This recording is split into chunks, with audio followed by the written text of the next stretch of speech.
teman-teman, apa kabar nih? Semoga kalian selalu sehat ya. Nah, kembali lagi di Cyborg. Teman-teman Cyborg pasti udah nggak asing lagi kan sama tradisi yang namanya perahu naga. Atau yang biasa dikenal banget nih sama yang namanya pecun.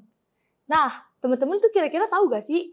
Dan penasaran gak sih kira-kira apa sih sejarah di balik tradisi pecun tersebut? Dan kira-kira itu ada ritual menjelang festival pecun tersebut gak?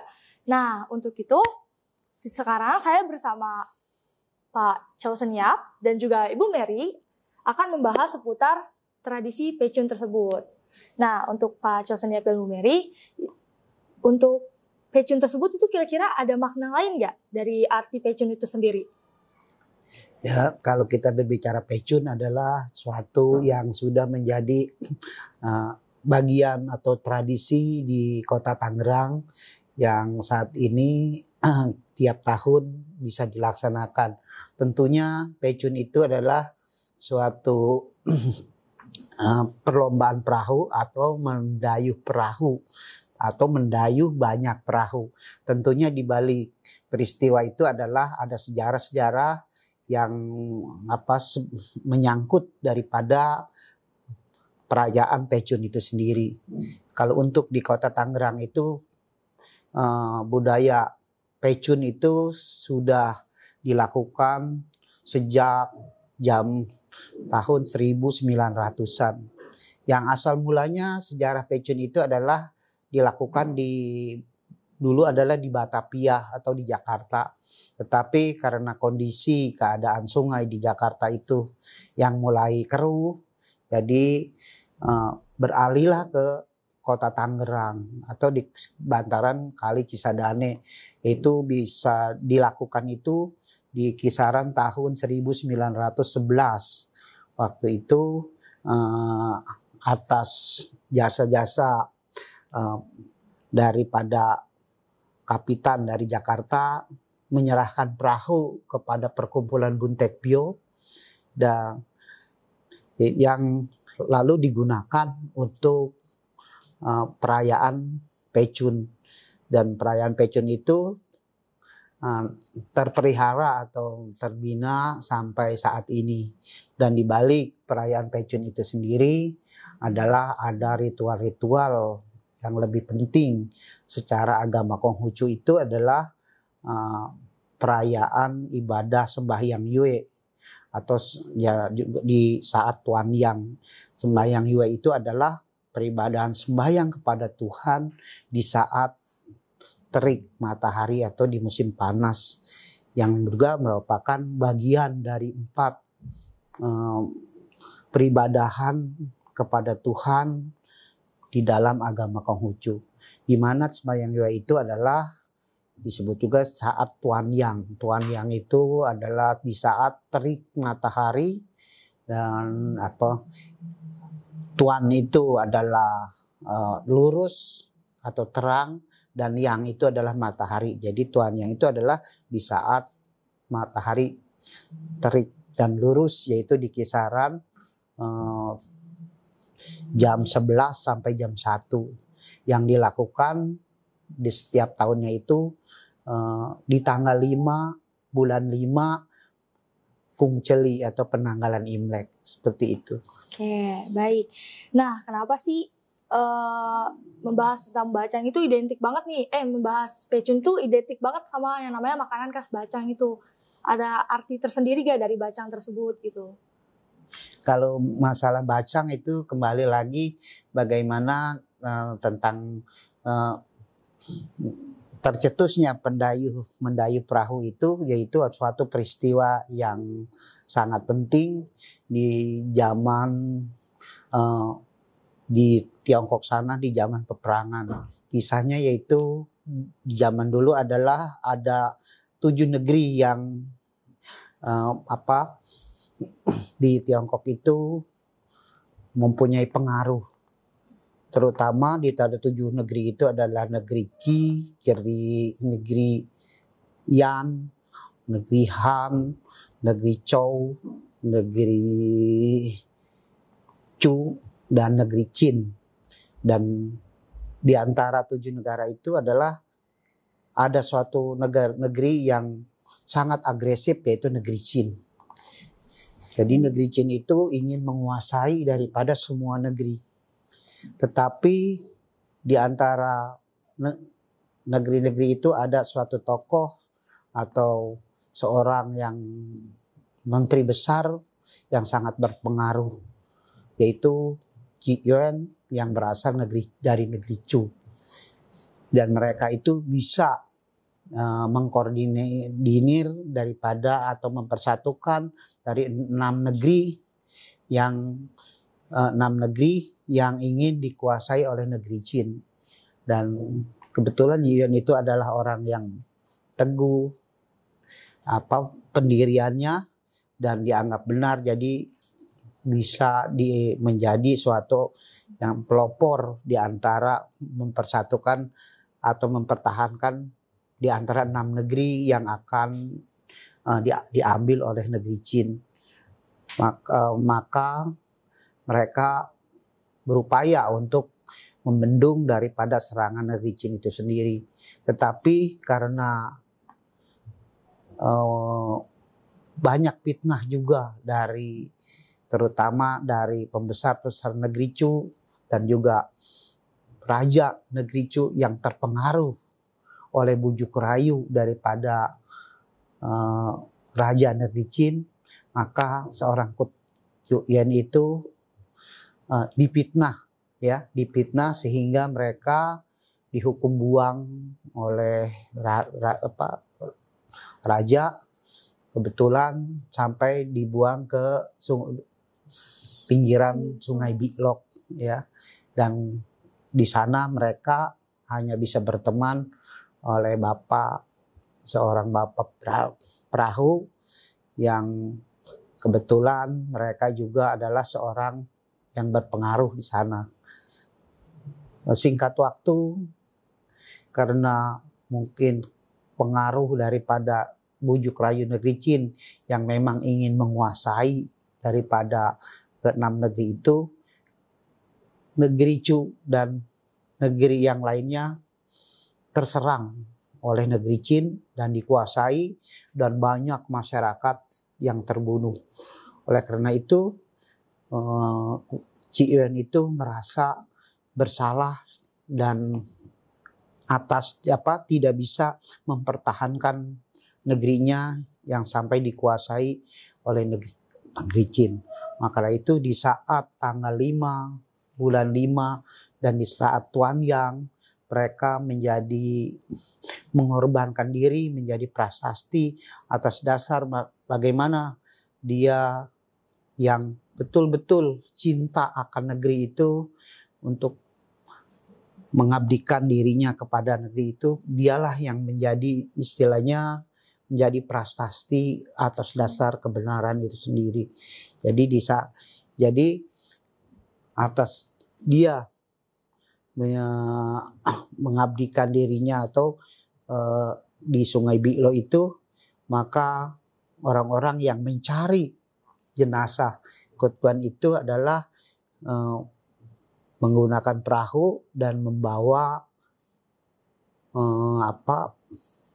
beras yang dibungkus oleh daun-daunan, terutama daripada daun bambu. Jadi untuk bagaimana supaya terhindar dari mangsa-mangsa yang ada di Sungai Biklok itu sendiri, maka masyarakat selain mencari Kutuan itu dengan perahu dan membawa isian beras yang dibungkus oleh daun-daunan. Jadi supaya ikan-ikan atau apa yang memangsa lain adalah tidak memangsa Kutuan. Maksud dan tujuannya tadinya seperti itu, dan lalu menjadi suatu kebiasaan setiap tahun untuk memperingati Kutuan itu meninggal di laut, di kali itu adalah, jadi masyarakat itu banyak menggunakan membawa bekalnya itu dengan nasi yang dibungkus oleh daun-daunan yang disebut dengan sekarang itu bacang. Iya, seperti itu. Nah, kan bacang itu sendiri konon katanya dicemplungkan ke sungai supaya para ikan-ikan tuh memakan bacang tersebut agar jenazahnya ini tidak dimakan kan. Terus itu kenapa sih kalau kita sambungin lagi nih, bacang itu kenapa bentuknya harus segitiga seperti itu tuh? Terus bagaimana nih proses pembuatan bacang? Terus kira-kira ada makna gak di balik isian dari bacang tersebut? Kayak misal daging babi, daging ayam, dan lain-lainnya gitu. Ya, kalau kita secara filosofi ya mungkin bacang itu dengan bersiku 4 atau 5 ya. Yaitu sih nggak terlalu mempengaruhi makna ya yang sesungguhnya. Tetapi kalau istilahnya pembuatan bacang itu adalah intinya yang tadinya untuk mengalihkan mangsa-mangsa yang ada di kali jadi istilahnya suatu makanan yang menjadi tradisi. Sebetulnya itu adalah bagian perkembangan saja sebetulnya. Jadi tidak ada sesuatu yang menjadi filosofi ya. Tetapi memang itu adalah tadinya menjadi bekal istilahnya suatu peringatan. Jadi apa yang menjadi keyakinan dan kepercayaan itu bahwa tadinya adalah yang bertujuan untuk menyelamatkan atau membebaskan atau mencari kutguan yang telah meninggal, tapi menjadi suatu yang menjadi suatu perbekalan di dalam perayaan ya. Jadi sebetulnya tidak ada makna yang signifikan dan terkait dengan mungkin istilahnya bacang itu bentuknya seperti apa. Mungkin juga karena perkembangan zamannya belum tentu bacang yang seperti yang waktu dulu sama yang sekarang belum tentu juga sama seperti itu ya. Karena perkembangan saja ya. Dan juga dalam isinya juga nggak juga dipastikan bahwa itu adalah irisan dari daging atau apa. Jadi sekarang sudah menjadi kolaborasi ya, yang mungkin isinya sayur, isinya seperti ada yang dari kacang ya yang disebut begana, atau yang ada juga dari tahu, dari oncom malah gitu. Iya, jadi udah bervariasi, itu adalah kolaborasi saja sebetulnya. Gak memiliki makna tertentu ya maknanya gitu. Oke. Jadi tradisi Pecun ini dirayakan dengan cara yang sama di semua komunitas Tionghoa di Tangerang atau bagaimana tuh Pak kira-kira? Ya secara umum sih ya perayaan Pecun itu kalau khususnya di Kota Tangerang itu terfokus di Kali Cisadane ya, dan melalui perkumpulan Bentekyo, begitu ya Bu Mary ya. Ya, jadi untuk istilahnya di Tangerang ini kita hanya satu fokus, yaitu di Kota Tangerang dan di bantaran Kali Cisadane. Mungkin di daerah yang lain yang kita dengar daerah yang di sekitar Tangerang itu belum ada ya. Mungkin saja kalau mungkin ada ritual persembahyangannya atau sembahyang Tuan Yangnya itu ya mungkin ada. Tetapi untuk perayaan Pecun atau mendayung perahu dan lomba perahu itu di wilayah Kota Tangerang ini belum ada seperti itu. Mungkin juga kalau di daerah-daerah yang lain mungkin ada upacara pendayung perahu atau apa. Ya, intinya kalau perayaan Pecun itu yang paling utama adalah menggayuh perahu seperti itu. Ya, jadi nggak ada istilahnya perbedaan dan yang terlalu jauh. Tapi intinya adalah di saat perayaan Pecun adalah menggayuh perahu seperti itu. Oke, jadi kurang lebih seperti itu ya. Nah, untuk kan banyak banget nih yang dilakukan di acara Pecun. Udah tadi kayak ada yang namanya lomba perahu dan lain-lain. Nah, terus ada nih tradisi mendirikan telur. Nah, dari tradisi mendirikan telur itu ada maknanya tersendiri gak? Terus kenapa itu kepercayaan bisa berdiri gitu? Iya, iya bisa berdiri. Terus itu apakah berdirinya cuman benar-benar cuman bisa di hari Pecun saja gitu? Baik ya. Di saat tanggal 5 bulan 5 dan antara jam 11 sampai jam 1 itu adalah kita saatnya melakukan ritual persembahyangan Tuan Yang. Dimana di situ kan tadi ada saat matahari tegak lurus dengan bumi ya. Jadi di situ karena daya tarik matahari dengan bumi yang begitu kuat, maka telur pun bisa berdiri, bisa didirikan itu bisa berdiri tegak ya. Tapi di saat itu, di saat antara jam 11 sampai jam 1 siang. Jadi karena itu adalah kita yakini dan kita percaya dan kita sebagai umat Konghucu bersembahyang, bersujud kepada Tuhan, mengucapkan syukur atas berkah di mana adalah matahari itu menjadi sumber kehidupan bagi umat manusia. Jadi sangat wajar kalau kita mengucap sujud syukur kepada Tuhan atas berkah yang telah dilimpahkan melalui bagaimana sinar matahari yang menjadi pusat kehidupan buat umat manusia. Jadi kalau hasilnya suatu keyakinan dan percaya itu bagaimana perwujudannya bahwa itu adalah terik matahari di saat itu yang sangat keras, maka bisa dibuktikan dengan mendirikan telur ya. Telur itu berdiri di saat itu. Ya mungkin saja kalau di saat yang lain karena daya tariknya yang agak berkurang ya sulit untuk bisa berdiri. Berarti fenomena itu hanya terjadi 1 tahun sekali ya. Dan tepat di hari Tuan Yang. Ya. Oke. Nah, terus bagaimana perayaan Pecun dilakukan di Buntek Bio sendiri? Apakah ada upacara ritual tertentu yang diadakan oleh Buntek Bio? Untuk perayaan tahun ini kebetulan adalah Ibu Josen Herlinawati yang menjadi ketua panitianya. Mungkin mereka akan lebih jelasnya untuk diterangkan seperti itu. Ya. Saya sampaikan terkait dengan kegiatan Pecun tahun 2025 yang dilakukan oleh Buntek Bio.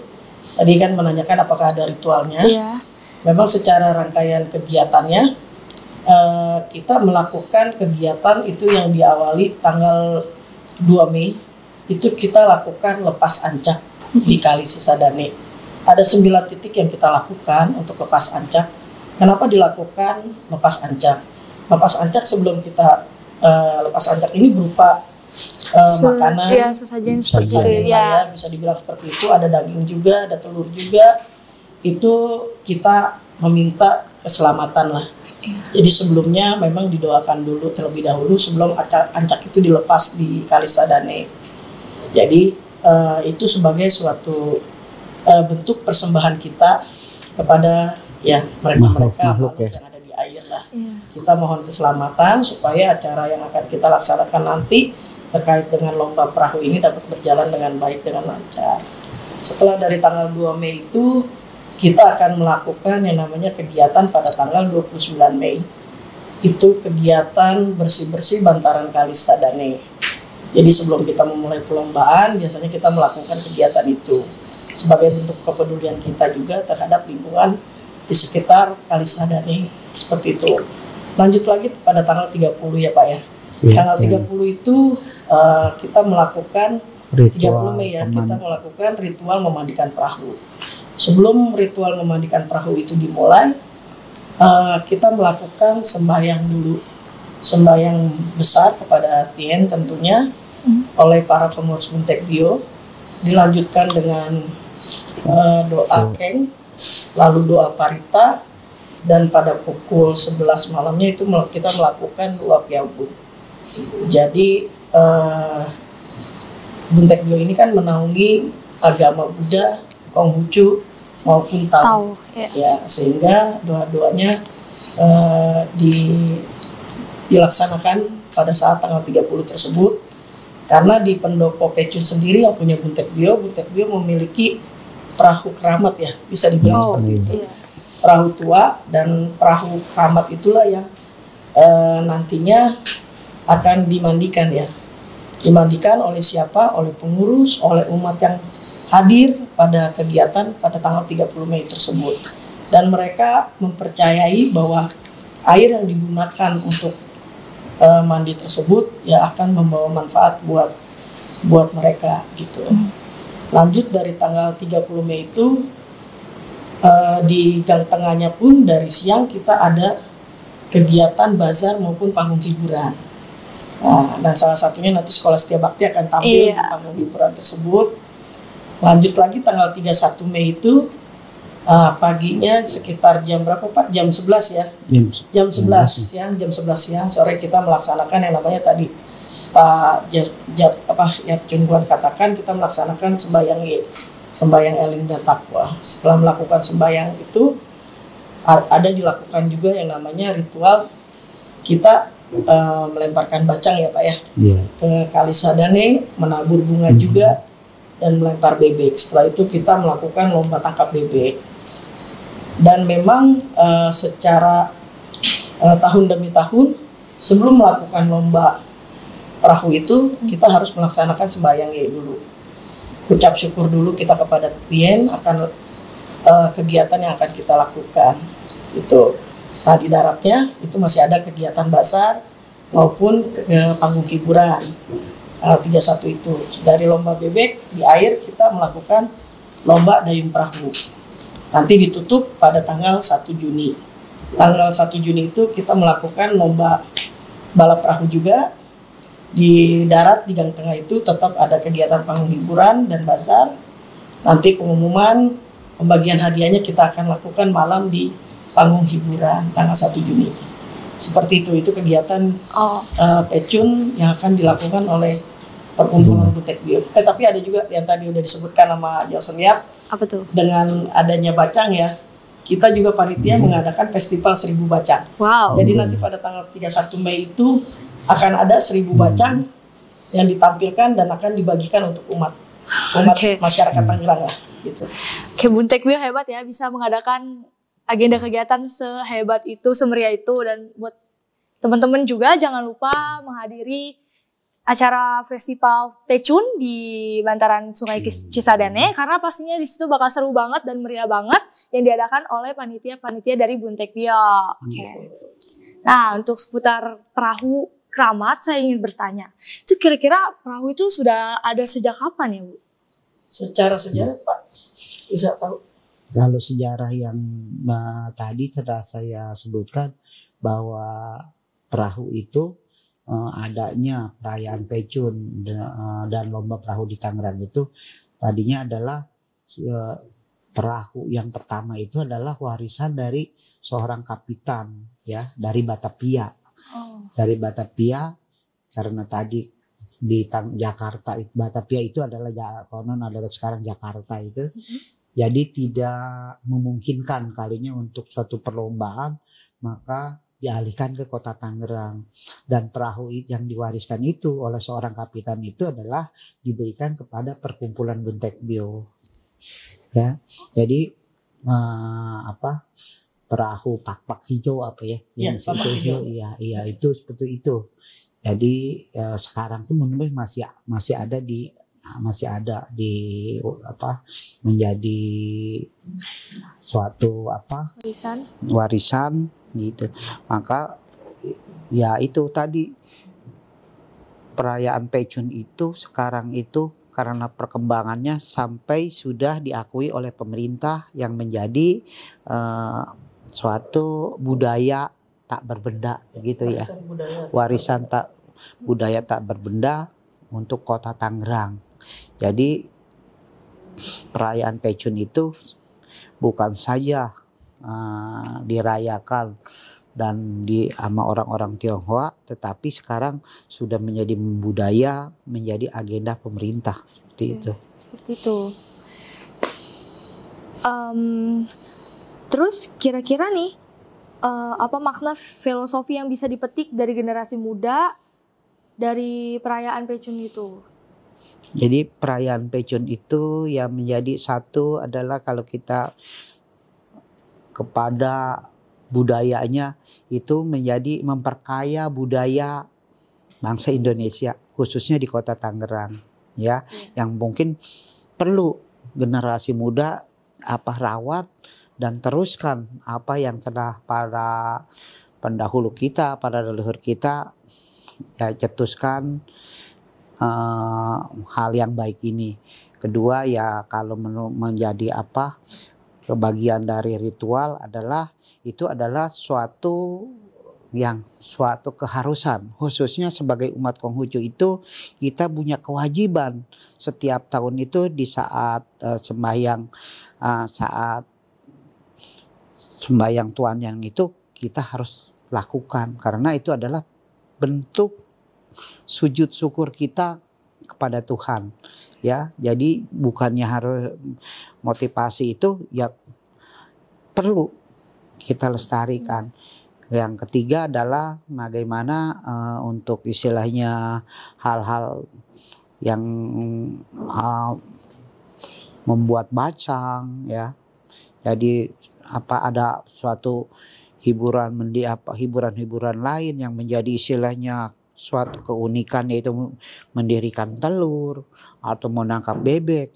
Itu adalah bagian daripada istilah yang suatu bukan saja budaya tetapi hiburan untuk masyarakat, ya. Mungkin ya dilakukan setiap tahun itu ya menjadi suatu daya tarik, ya, bukan saja masyarakat Tangerang tetapi juga masyarakat yang dari jauh akan turut di dalam perayaan itu.